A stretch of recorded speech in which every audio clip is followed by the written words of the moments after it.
लाखों हेक्टर जमीन पूरे देश में है। इस जमीन, इस प्रॉपर्टी से गरीब का, बेसहारा महिलाओं बच्चों का भला होना चाहिए था।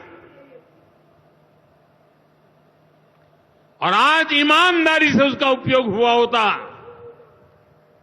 तो मेरे मुसलमान नौजवानों को साइकिल के पंक्चर बना करके जिंदगी नहीं गुजारनी पड़ती। लेकिन इससे मुट्ठी भर भू माफिया का कोई भला हुआ। पसमानदा मुस्लिम इस समाज को कोई फायदा नहीं हुआ। और ये भूमाफिया किसकी जमीन लूट रहे थे? ये दलित की जमीन लूट रहे थे, पिछड़ों की जमीन लूट रहे थे, आदिवासी की जमीन लूट रहे थे, विधवा महिलाओं की संपत्ति लूट रहे थे।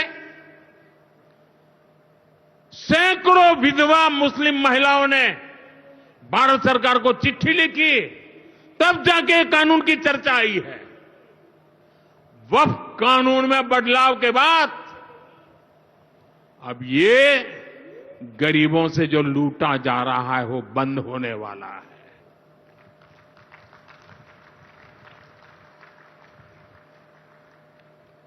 और सबसे बड़ी बात, हमने एक बहुत बड़ा जिम्मेदारीपूर्ण महत्वपूर्ण काम किया है।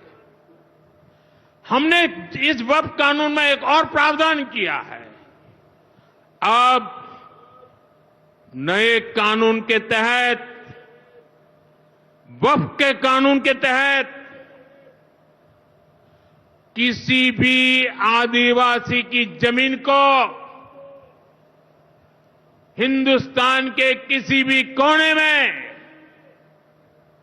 आदिवासी की जमीन को, उसके घर को, उसकी संपत्ति को ये वक्फ बोर्ड हाथ भी नहीं लगा पाएगा।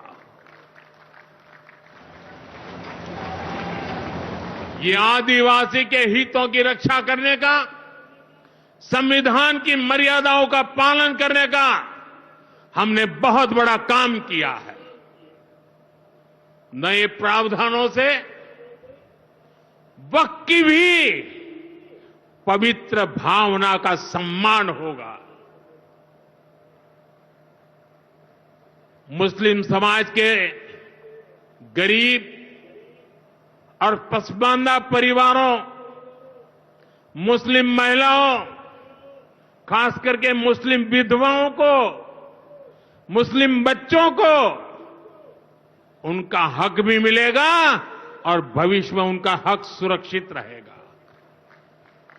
और यही तो बाबा साहब आंबेडकर ने संविधान के स्पिरिट में हमें काम दिया हुआ है। यही असल स्पिरिट है, यही असली सामाजिक न्याय है। साथियों, हमारी सरकार ने